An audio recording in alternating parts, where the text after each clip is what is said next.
Bismillahirrahmanirrahim. Assalamualaikum warahmatullahi wabarakatuh. Bapak dan Ibu, semoga hari ini menjadi hari yang baik untuk kita, tetap sehat dan tetap semangat.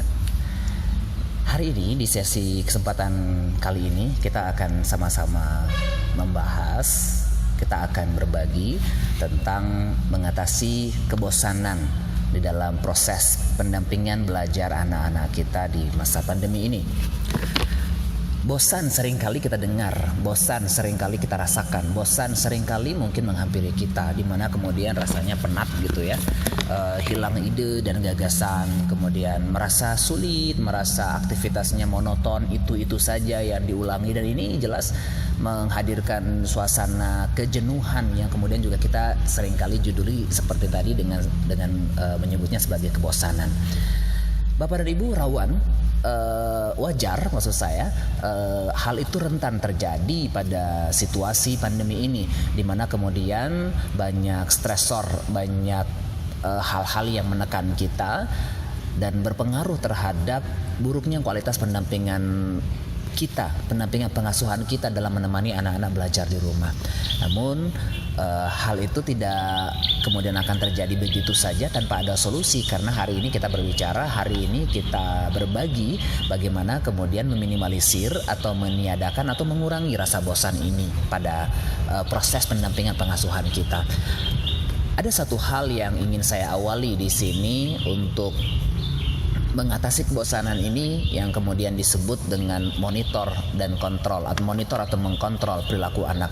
Ini bisa meminimalisir, mengurangi rasa bosan pada anak-anak kita.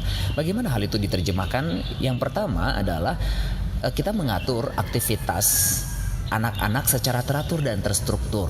Aktivitas yang diberikan kepada anak-anak kita adalah aktivitas yang teratur dan terstruktur.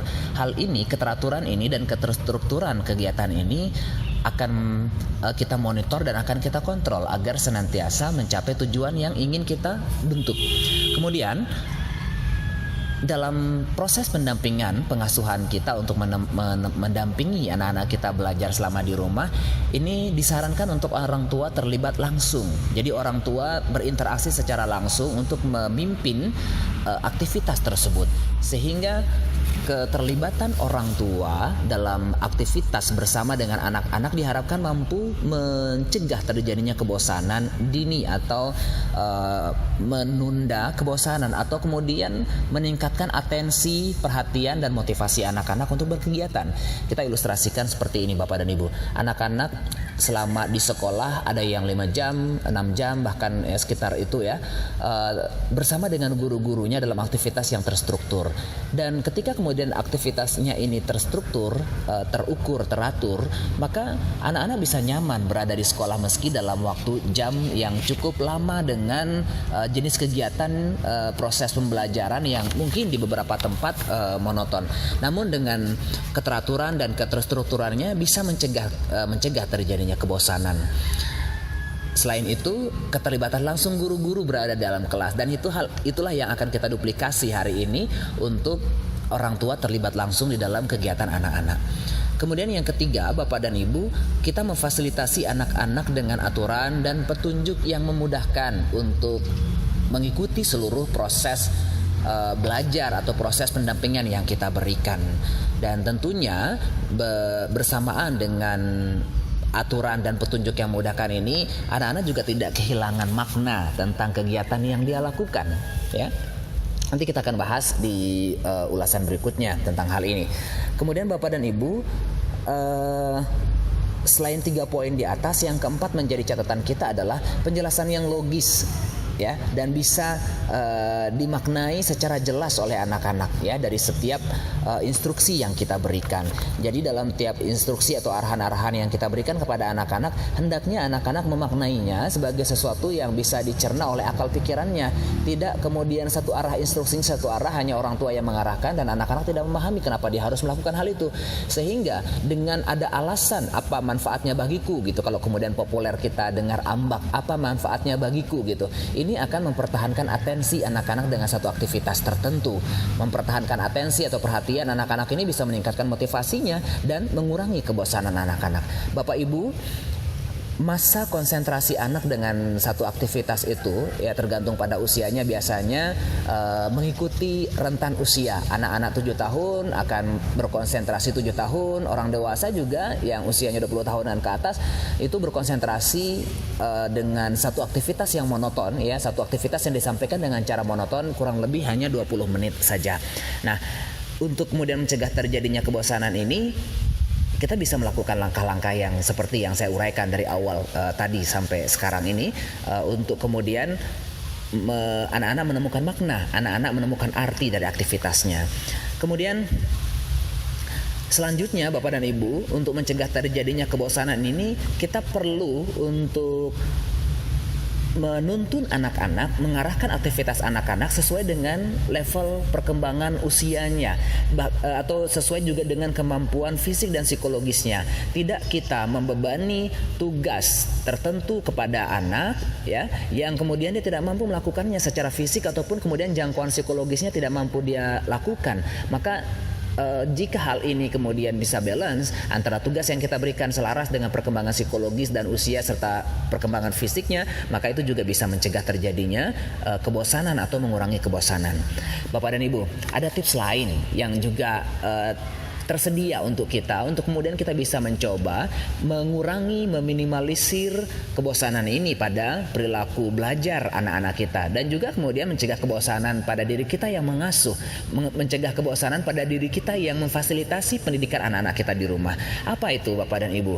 Tambahannya adalah balancing ya, atau keseimbangan antara 3 ranah dimensi dari individu anak kita. Apa itu? Kognitif, afektif, dan psikomotorik. Jadi dalam kegiatan itu hendaknya ada kegiatan-kegiatan yang kemudian menstimulasi, merangsang, mengoptimalkan fungsi berpikir anak-anak.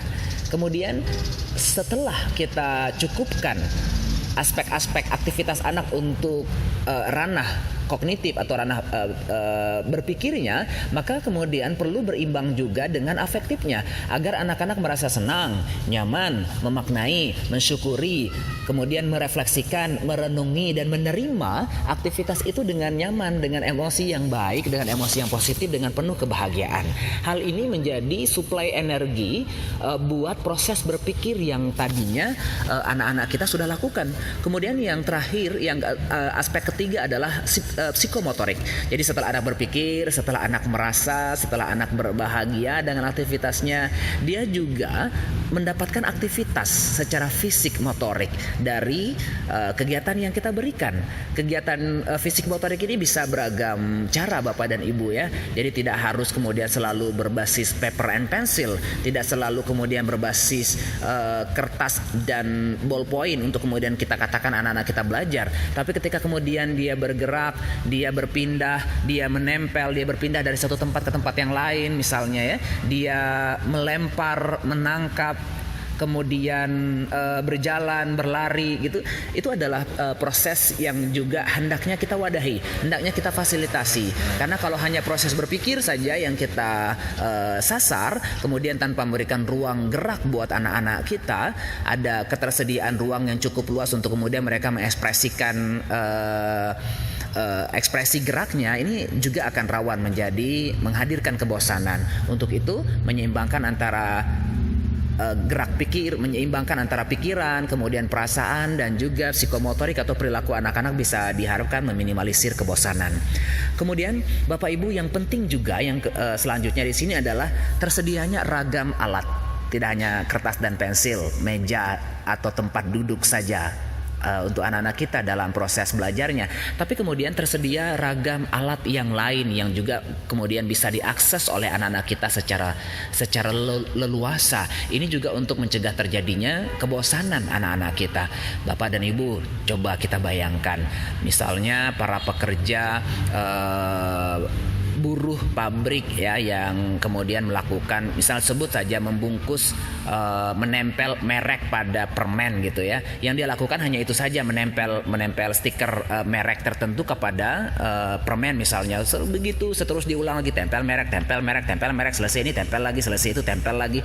Itu sepanjang hari dia akan melakukan hal itu. Kita bisa bayangkan bagaimana kemudian kebosanan terjadi bagi diri mereka gitu ya. Sehingga untuk kemudian terhindar dari aktivitas-aktivitas yang seperti itu, maka perlu juga disediakan ragam alat ya. Jadi kalau tadi ada pensil, ada kertas, ada alat yang lain misalnya mungkin krayon, mungkin spidol warna, kemudian mungkin ayunan, mungkin papan titian, mungkin kelereng, mungkin tanah liat, mungkin pasir dan lain sebagainya, ragam alat untuk kemudian menstimulasi ragam aspek perkembangan ya, baik itu kognitif juga sensori motorik anak-anak kita.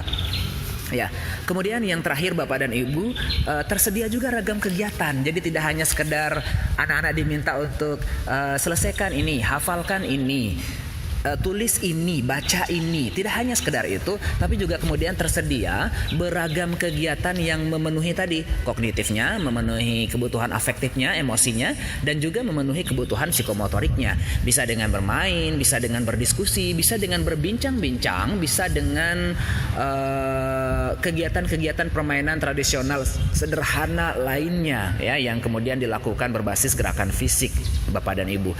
Jadi dan Bapak dan Ibu pasti punya ragam kegiatan yang bisa kemudian dimulai dirancang dari hari ini. Apa saja ya kegiatan selain menulis, selain membaca, selain mengerjakan tugas ya. Jadi itu bisa kita list. Semakin banyak kegiatan ini ragam dan rupanya, semakin mampu mencegah kebosanan pada anak-anak kita untuk belajar di rumah, dan juga mencegah kebosanan pada kita orang tua untuk mendampingi anak-anak belajar di rumah. Selamat berkreasi dan berinovasi untuk mencegah terjadinya kebosanan belajar pada anak-anak di rumah. Assalamualaikum warahmatullahi wabarakatuh.